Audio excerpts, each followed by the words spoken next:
I'm going to start with the honorable mentions and work my way up to first place, and then the special form.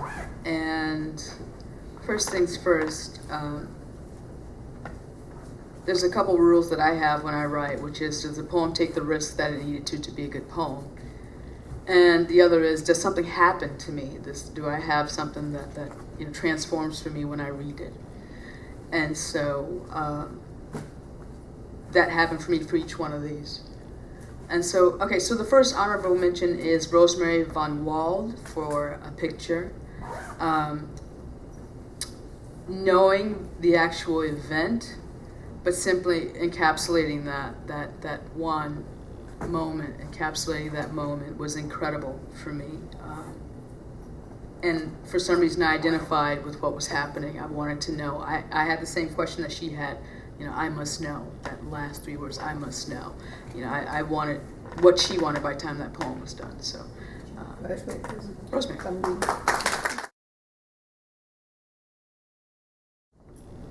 Rosemary von Wald, open forum. A picture. A picture in a newspaper shows a woman unconscious in torn clothes being lifted from earthquake rubble in China's Sichuan province. Eyes closed as if dreaming, bloody face calm, composed, black hair wound about her shoulders, arms asunder as a toy falls from her kimono while being moved. The earthquake, magnitude 7, struck her steep hillside home, perhaps at breakfast with the ones she loved.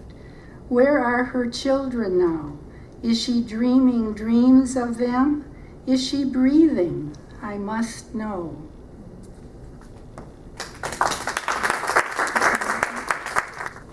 The next honorable mention is Norma Duncan. I have to admit that it in some ways came down to one phrase, which is Horace Red. I don't know. And then Tim's Your Kinkiness. Between Horace Red and Tim's Your Kinkiness, no, seriously. Actually, what happened for me was re-examine our twisted love, understood only by the likes of you and me, and that sense of that couplehood and the craziness that goes on between couples and that personal interaction. I really enjoyed that. So, Norma.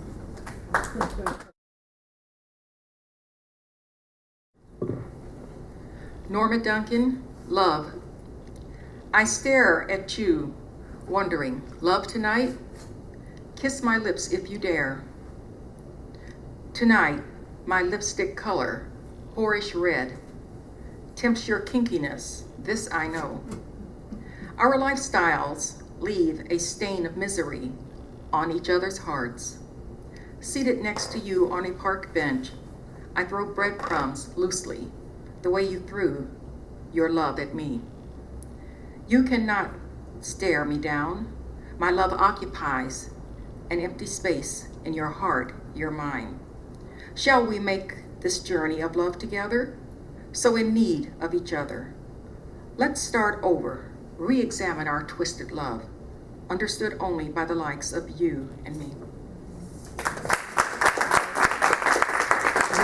Okay, the next one is, second place is Bob Allman for Closure. And I read it, and then I read it again, and then I read it again, and it grabbed me. And what happened for me there is 2 forms of closure, one of which was her inside of the casket and her fear of that enclosure. And then the kind of flippant last line, oh, he said, don't worry, they'll do it as soon as y'all leave. And that open-ended space. Yeah, and then I read it again. It's strange to say, but it's beautiful. It is absolutely beautiful.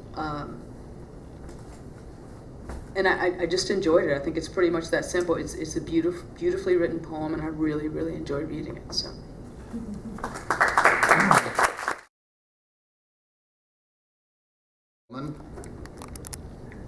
Free verse, Closure. She prayed for death while fearing its aftermath. No, not the greeting of St. Peter at the gates, or the hosannas of angels, or the unimaginable pleasures of paradise, or the eternal easing of all the pains of the body. Her real fear was of waking up in a closed, dark space. Therefore, make sure they embalm me, she said. And so they did, and her painted face was calm in that oaken casket, bedecked with flowers, with a bloodless body lying cold within. The graveside service was brief, inside a blue plastic tent with seats for the 7 gathered family members sitting in the little pavilion, politely listening as the preacher detailed stories of how much Miss Mill was loved in the Southern Baptist Church. The assembled crowd outside the tent were 100 or more, and all were included in the preacher's recital of her virtues and the small vanities and eccentricities that constituted her well-earned reputation as an old Southern belle. At the end of this pious oration, with bowed heads, the crowd listened to one final prayer, consigning the soul of my mother eternally to heaven. Then the party in the graveyard ensued, without alcoholic drinks, but with munchies, while the body on its flower-festooned pedestal lay glibly ignored in favor of cocktail party chatter. But what about the burial? I asked a flushed pallbearer, when the casket and body are lowered into the fresh grave. Oh, he said, don't worry, they'll do that as soon as y'all leave.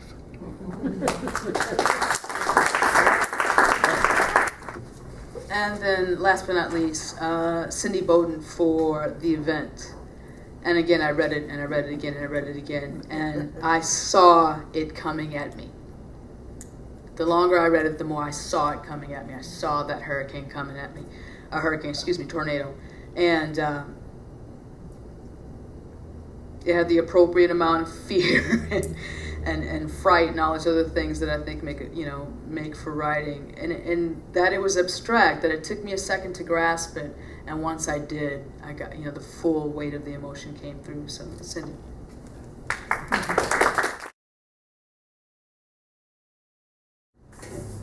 Cindy Bowden, first place, unmuted rhyme, the event.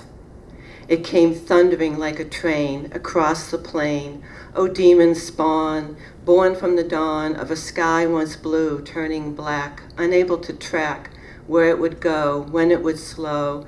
No one was safe from its dark wrath, cutting its path like none before through a town called Moore.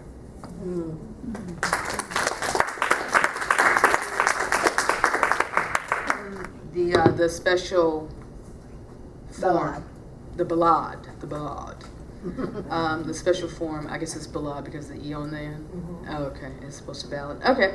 The special form went to Norma Duncan, and this didn't meet any of my criteria, except I know these men.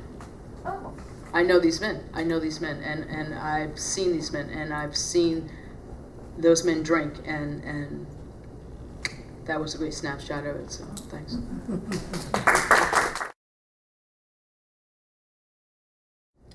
Ballad of Old Brothers, Norma Duncan.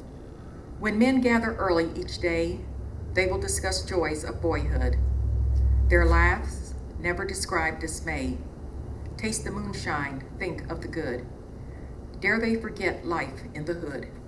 Closeness of minds, ageless life treats. All that was learned, these men withstood, when old brothers at last will meet. Past the bottle, thoughts will portray a life tested, a life most good. Actions of each manly display. Taste the moonshine, think of the good. Not once was there the shed of blood. By word of mouth they are elite. They live their lives the way they should, when old brothers at last will meet. Bald heads, gray hair, daily array. Time is woven, but not in blood. Lives of these men slips away. Taste the moonshine, think of the good. Not one lives life that is not good, each day intense, without retreat. I'd hug each of them if I could, when old brothers at last will meet. Their life label we have withstood. Taste the moonshine, think of the good. For this life they make retreat, when old brothers at last will meet.